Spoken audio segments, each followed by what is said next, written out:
Okay, so today we're diving into this Reddit post, and honestly, it's a tough one. Yeah. This woman is 7 months pregnant, Oh, wow. and her husband just asked for a divorce. Oh my And gosh. if that wasn't enough, she's also dealing with his history of infidelity, and get this, he calls it a sex addiction. Wow. And like to make matters even worse, he actually told her that he wished she had ended the pregnancy. Oh. It's a lot. It's a lot to process. It's a lot to unpack. It certainly is. Just brings up so many anxieties around relationships, commitment, and, becoming a parent. It's Yeah. a huge responsibility. Huge You responsibility. just have that kind of weight on your shoulders Yeah. at that time. And what I find so fascinating is how other Reddit users responded to this. There's legal advice, there's relationship insights, and there's even people who are concerned for her safety. Mm. So we're going to take a deep dive into the advice itself, not to judge anyone involved in this situation, Right. but to kind of look for patterns in the responses. Like what do people consider most important when they're trying to offer guidance in such a difficult situation? That's what makes these deep dives so interesting. It's like you get a window Yeah. into how people process these situations, Yeah. what they prioritize in their advice. Absolutely. And the first thing that really jumps out at me is the focus on safety. Hmm. Comms is really quick to point out that homicide is actually one of the leading causes of death for pregnant women in Yeah. the U.S. That's a chilling statistic. And it immediately changes how you look at everything. Yeah.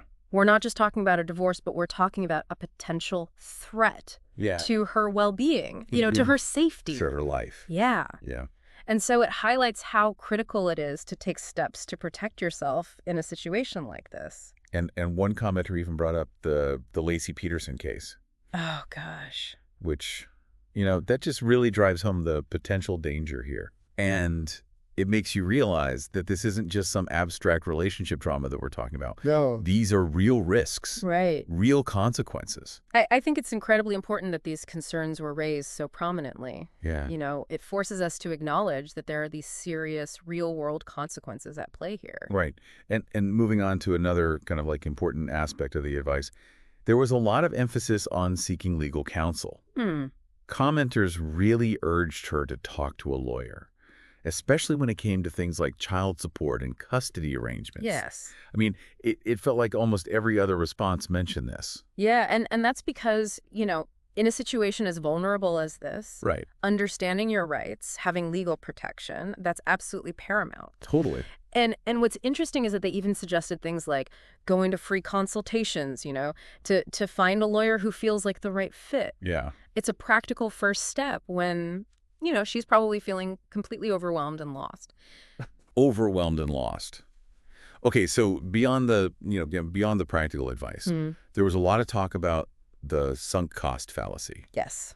And this is that thing where, we cling to something, because we've invested so much time and energy, even if it's clearly not working. Right. Several people pointed out that she had forgiven him in the past, and, well, it hadn't exactly led to a positive outcome. It's sunk cost fallacy. It's a powerful trap. We're kind of wired to avoid loss, so Yeah. we try to justify those past decisions, Yep. even when, they're not serving us anymore. Right. It takes real effort to recognize when you're falling into that trap. And one commenter suggested, like a thought experiment, imagine your future with this man, given what you know about his past. Right. And I think that's such a powerful way to just detach from the emotion of it all Yeah. and to look at things more objectively. And what's really fascinating is that the sunk cost fallacy, it's not just about logic, There are deep psychological roots that make it so hard to break free from that kind of thinking, Yeah. even when you know it's not good for you. Okay, so we've got safety, legal counsel, the sunk cost fallacy, and then there's the question of her child's future, right? Right. And people pointed out that not only might the father be absent, but the child would also be exposed to this, like, toxic relationship as a model. And one comment that really stuck with me was, your son will learn from him. Is that what you want for your son? That statement really raises the stakes, doesn't it? It does. I mean, it's not just about her happiness anymore, right? No, It's about the well-being and the future of her child. exactly. And that brings us to another important question. What does it actually mean for a child to be exposed to, like, what we're calling a toxic relationship model? How could this impact his life going forward? Well, it's important to remember that even at a very young age, children are incredibly perceptive. Yeah. They absorb those dynamics that they witness in their families. And that can have long-lasting consequences for them. So even if they don't fully understand what's happening, Yeah, they're still being affected by it. absolutely. And a toxic relationship model can manifest in so many ways. You have constant arguments. There can be emotional manipulation, disrespect, Right. even violence. Right. And witnessing those patterns, it can actually teach a child that these are normal, acceptable ways to behave in a relationship. Wow. And it can totally distort their understanding of love, respect, and healthy boundaries. That makes sense. You know, if a boy sees his father treating his mother poorly, he might think, well, that's how men are supposed to act. Exactly. And a girl, she might think that, okay, this is how I deserve to be treated. Exactly. It sets a dangerous precedent for their future relationships. Yeah. And these early experiences can have such a profound impact on their emotional development Right. and their self-esteem. Okay, so we've got safety, legal counsel, the sunk cost fallacy, the potential impact on the child. But then there's another layer to all this advice that I found really interesting, and that's the emphasis on self-respect Mm-hmm. and the idea of leaving this relationship. Yes. That's a crucial piece of the puzzle. So many commenters urged her to prioritize herself, Yeah. walk away from this toxic situation. Right. Some of the language was pretty blunt. Some people were like, how can you even love someone like this? It seems harsh, but maybe that's what you need sometimes. You need to hear that straight talk. It could be. But I think what's important to remember is that Yeah. underneath that directness, there's a lot of compassion. Right. They're not trying to be cruel. They're trying to shake her out of a Right. pattern of self-deception, Right. reminding her that she deserves respect, Yeah. and a healthy, loving partnership. And that's something that can be so hard to internalize, I think, Yeah. when you've been in a toxic relationship for a while. Yeah. Right. It's like you start to believe this is all you deserve. You do. Your sense of self-worth just gets chipped away. Exactly. And that's probably why the advice to seek therapy came up so often in these comments. Yes. It's a safe space for It is. to unpack those deeply ingrained beliefs and to understand how those patterns developed. Exactly. And then, hopefully, you can start to rebuild a sense of self-love and self-respect. Right. Several people share their own stories of leaving toxic relationships, Mm-hmm. offering, encouragement and hope. Yeah. And one person even wrote, my mom was 18 and pregnant when her boyfriend wanted her to get an abortion. Mm-hmm. She told him to F off, and she raised my sister by herself. Years later, she met my dad, who took on both my mom and my sister with love and open arms. Yeah. It's not always easy, but anything is better than that constant disrespect. I think those personal anecdotes are so powerful, Yeah. They show her that she's not alone. Right. That people face similar challenges and come out stronger on the other side. Yeah. It offers a glimpse of a future where happiness and healthy relationships are actually possible. Right. And I think that's a message we try to emphasize as well, wouldn't you say? Definitely. Over on Voices of the Soul and on the Shauna Palaj YouTube channel, we talk a lot about healing and breaking free from toxic patterns. Yes. Because, you deserve a love that nourishes your soul, Exactly. It's about recognizing your own inherent worthiness and setting boundaries that protect your well-being. Mm-hmm. Walking away from a toxic relationship, that's not weakness. No. It's an act of strength. It's an act of self-love. Now, it's interesting because, while most of the advice was about leaving the relationship, Yeah. there were a few voices that dissented, Mm-hmm. and they suggested things like couples therapy Right. and trying to work things out. That's a valid perspective. Yeah. I mean, we only have one side of the story. Yeah. And there might be more going on than we know. Maybe with professional help, some couples can address those underlying issues and rebuild trust. Yeah. However, in this case, those voices were definitely in the minority. Right. And given his history of infidelity, the sex addiction, the comments about the pregnancy, it's hard to imagine, like, a successful reconciliation. Yeah. One commenter even said, "You've chosen to stay with him every time he's messed up. Why? Your picker is broken." Ouch.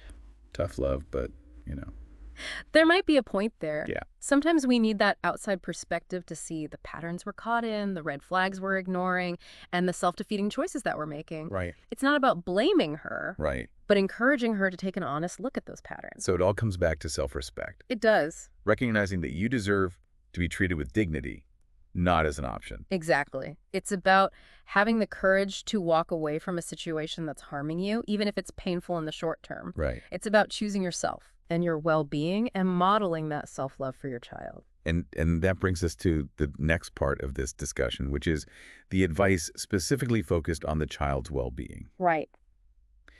So what were people saying about the potential long-term consequences of this situation on her baby boy? Well, that's where things get really heartbreaking. Yeah. So many commenters express serious concerns about, the impact of growing up in a toxic environment like this. They argued that staying in the relationship for the sake of the child could actually be more harmful in the long run. That's a heavy thought. It is. And it's definitely something we're going to explore in much more detail in the next part of our deep dive. Yes. We'll be right back to delve into the specific advice about the child and the long-term effects of witnessing this kind of relationship dynamic. Until then, listeners, take care. So welcome back to our deep dive into this really difficult Reddit post. We've been talking about safety, legal counsel, sunk cost fallacy, how it all kind of ties into her own self-respect. Mm-hmm. But now I want to focus on the child. What did people have to say about the potential impact of all of this on her baby boy? Well, there was just a lot of concern about the environment he'd be growing up in. Yeah. Several commenters argued that staying in a relationship like this for the child is actually more harmful than helpful. One commenter even said, staying for the child will only hurt the child. Mm-hmm. But how exactly? Like, what are the long-term effects of a child having to witness this kind of dynamic?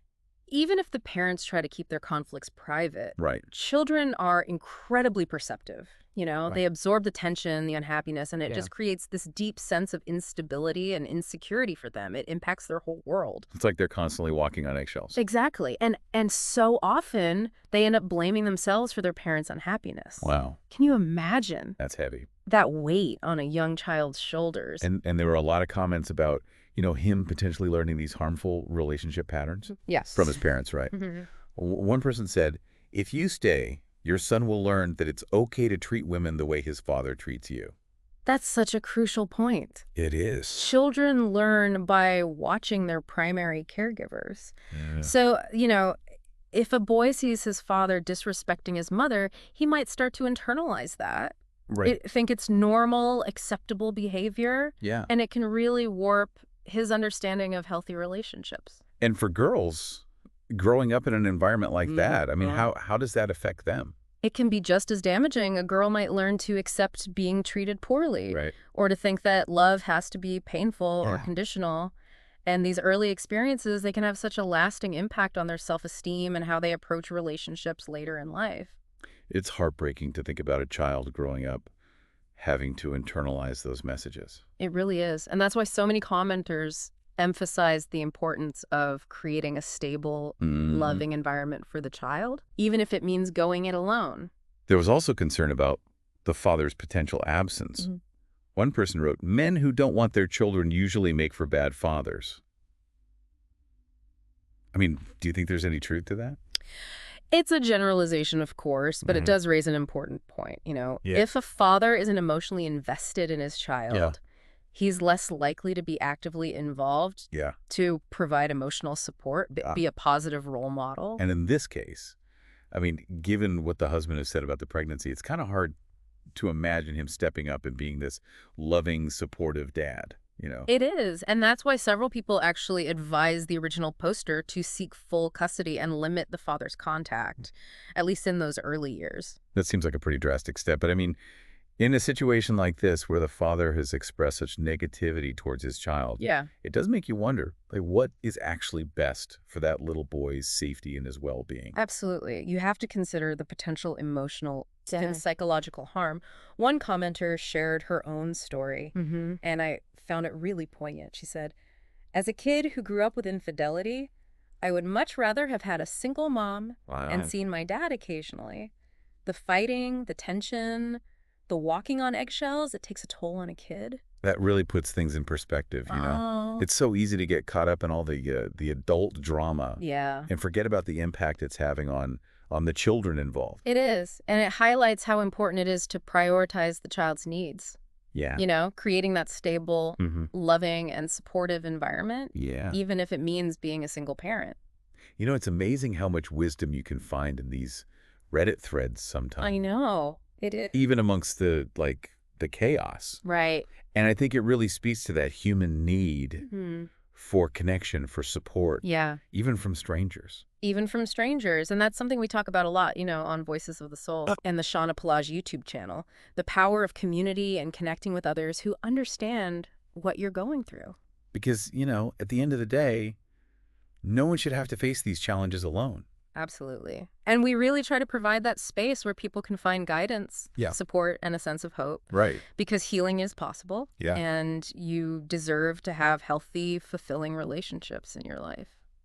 So as we kind of wrap up this part of our deep dive, what really stands out to you about all this advice? Like, what are the key takeaways? Well, I think this Reddit thread has been a real eye-opener. Yeah. It's a reminder that relationships are messy, there are no easy answers. But it also highlights some really crucial points. Safety always has to come first. Understanding your legal rights is essential, especially when children are involved. Right. The sunk cost fallacy that can really trap us in unhealthy situations. And I think most importantly, the well-being of the child. Yeah. That should always be at the forefront of our decisions. And yeah, if you're facing challenges in your own relationships or struggling with parenthood, just remember, you're not alone. There are resources available. Yes. And there are people who care. There's hope for a brighter future. And that's something we explore in depth on Voices of the Soul, both the podcast and Shauna Palaj's YouTube channel. We offer guidance, support, and a community of like-minded individuals who are on their own journeys of growth and healing. Exactly. So if this deep dive has resonated with you, we encourage you to subscribe, yes, like, and share with anyone who you think might benefit from this conversation. Please do. And most importantly, always choose love. Yes. Choose kindness. Yes. And choose yourself. Until next time, listeners, take care. Welcome back to the deep dive. We've been going deep into this Reddit post about a woman who's 7 months pregnant and her husband just dropped the divorce bomb on her. It's a tough situation. It is, and we've talked about all sorts of things. Safety concerns, legal advice, the sunk cost fallacy, the emotional toll it's taking on her. But now, I really want to zero in on the child. Right. What were people saying about how all this might affect her baby boy's future? The biggest thing that stood out was that his well-being should be the absolute top priority. Like, no question. Yeah. Lots of commenters really pushed back on that idea of staying in a toxic relationship for the child's sake. Right. They were saying it's actually more harmful to stay. Yeah. One commenter even said, staying for the child will only hurt the child. But how exactly? Right. I mean, isn't it better for a kid to have two parents, even if things aren't perfect, than to just have one? That's what a lot of people think, but the truth is kids are so sensitive to their environment, even babies. Right. If there's conflict, tension, unhappiness, even if the parents try to hide it, kids pick up on it. Wow. And that creates this constant feeling of instability and insecurity for them. So even if they're too young to really get what's going on, they're still being affected by it. Oh, exactly. And it can make them think it's their fault. Oh, wow. Like they're the reason their parents are unhappy or fighting. And we talked earlier about the child maybe picking up bad relationship patterns by seeing how his parents interact. Right. Someone said, if you stay, your son will learn that it's okay to treat women the way his father treats you. That's a big one. Kids learn by watching, especially from their parents, their primary caregivers. So if a boy sees his father being disrespectful to his mother, it can really mess up his idea of what a healthy relationship looks like. And what about for girls? What if this woman had a daughter instead? Just as bad, maybe even worse. Growing up like that, a girl might start to think she deserves to be treated poorly, or that love is supposed to hurt. Wow. And that can have a huge impact on her relationships later on. So basically, it's like setting them up for a lifetime of repeating those same patterns. It can be, yeah. And that's why so many people on Reddit were saying she needs to think about the long-term effects and put creating a healthy, stable environment for her son above everything else. Even if it means raising him on her own. Even then, yeah. There were a lot of comments, too, about the dad maybe not being around much and how that would affect the boy. Someone even said, men who don't want their kids usually make terrible fathers. Do you think that's always true? It's hard to say for sure, but it makes sense. If the father isn't really invested in the child emotionally, he's probably not going to be there for them in other ways either. To be supportive, to be a role model. Great. And in this case, with the husband saying he wishes she'd ended the pregnancy, it's hard to imagine him suddenly becoming this amazing dad. Yeah, that's a really tough thing to hear as a mother. It is. And it can be just as damaging for the child as having a father who's physically abusive. Not having that love and support can really hurt their self-esteem and make them feel unworthy. It seems like the bottom line here is that this woman needs to protect her son from seeing all this conflict and negativity, but even if they stay together, can she really do that? That's a great question, and I think that's where therapy comes in, both for her individually and maybe couples therapy if they want to try to make things work. Yeah. Because even if they do reconcile, they have to change those deep-seated patterns of behavior to make a truly healthy environment for their child. So it's not just about saying, okay, we're good now. They've got to do the work. Exactly. Unlearn those old habits and learn new, healthy ways to communicate and interact. Yeah.